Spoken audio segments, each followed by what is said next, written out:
Howard Houchen here, Republican candidate for U.S. House of Representatives in Oklahoma's District 2. As the focus of American legislative powers that be continues to swirl around this extraordinarily rabid push for federal health care control, we should remind ourselves of several important items. Surely we all remember the original health care headliner, H.R. 3200. This piece of legislation was so horrific that it spawned hundreds of anti-H.R. 3200 town hall outbursts across this nation. How did the majority of House members respond to our calls? Well, they reworked H.R. 3200 into H.R. 3962, an even more egregious health care control proposal under an almost identical name, and voted to pass it. A majority of Americans were shocked, disturbed, and angry that American government was unresponsive, actually blatantly dismissive of the will of the American people.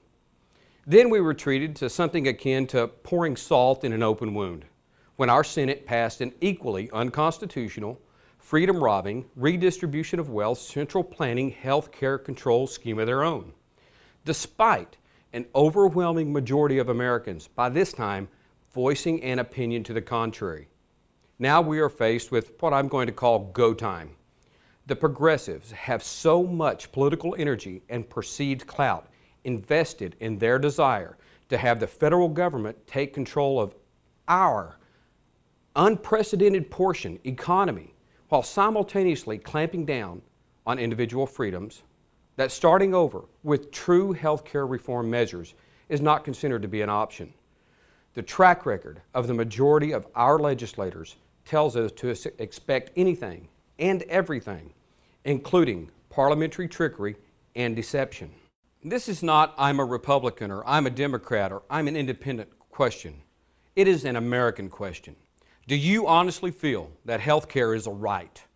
Do you honestly feel that government is the most effective and efficient administrator of health care? Just a brief examination of America's first principles provides the answer to both questions. No. For any American legislator to participate in such a forced scheme on the American people would be synonymous with the antithesis of the intent and purpose of the American founding and those principles which birthed, molded, and defined our American character. Any legislator that does not publicly call for resistance and side with we the people in resolute fashion and use the office which they hold to thwart such measures will be responsible for the most drastic diversion of political and economic power away from the citizens of this great land in our brief but shining history. It is time to halt the pillaging of individual liberty and economic freedom. It is time to return sanity to American governance. Members of Congress, those of you who are contemplating tossing your principles aside for the sake of political gain, think again. This is the United States of America, and we will not stand idly by and let actions of a few alter us beyond original intent. That is not the American character. Thank you, and God bless America.